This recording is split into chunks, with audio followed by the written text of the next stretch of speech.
श्री कृष्ण ने नारद जी का पूजन किया और वे आकाश मार्ग से प्रस्थान कर गए। उसके बाद भगवान ने राजदूत से कहा कि हम लोग जरासंध को मारकर राजाओं को छुड़ाएंगे। राजदूत चला गया और वहाँ जाकर उसने बंदी राजाओं को ये सारा का सारा संदेश सुना दिया।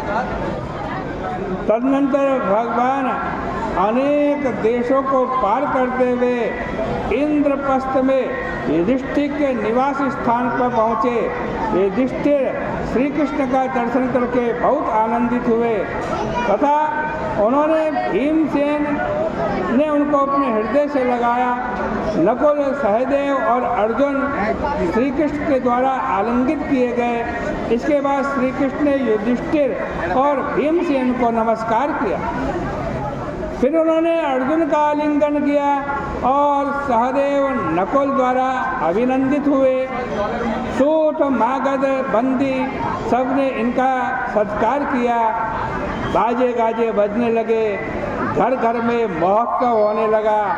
लोग श्री कृष्ण का दर्शन करके कहने लगे कि धन्य है द्वारिकावासी जो रोज इनका दर्शन करते हैं। उनकी तो वृद्धा हो गई थी और पलंग पर बैठी थी, पर जब उन्होंने श्री कृष्ण को देखा तब उनका हृदय प्रीति से भर गया। वे पलंग से उठ गई।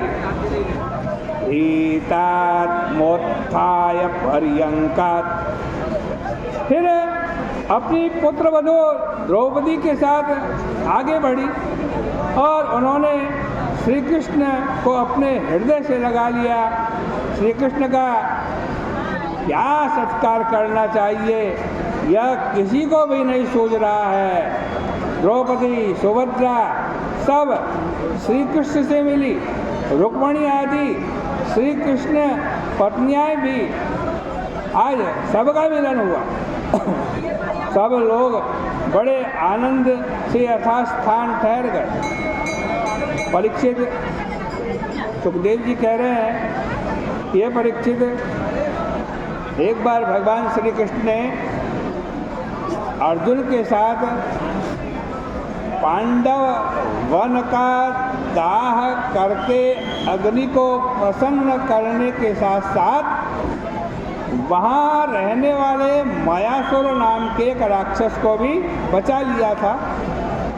उसी मयासुर ने भगवान की आज्ञा से पांडवों के लिए एक दिव्य सभा तैयार की। इस प्रसंग में कहते हैं कि ब्राह्मणों के यज्ञ में घी पूरा खाते खाते अग्निदेव को अपच हो गया था।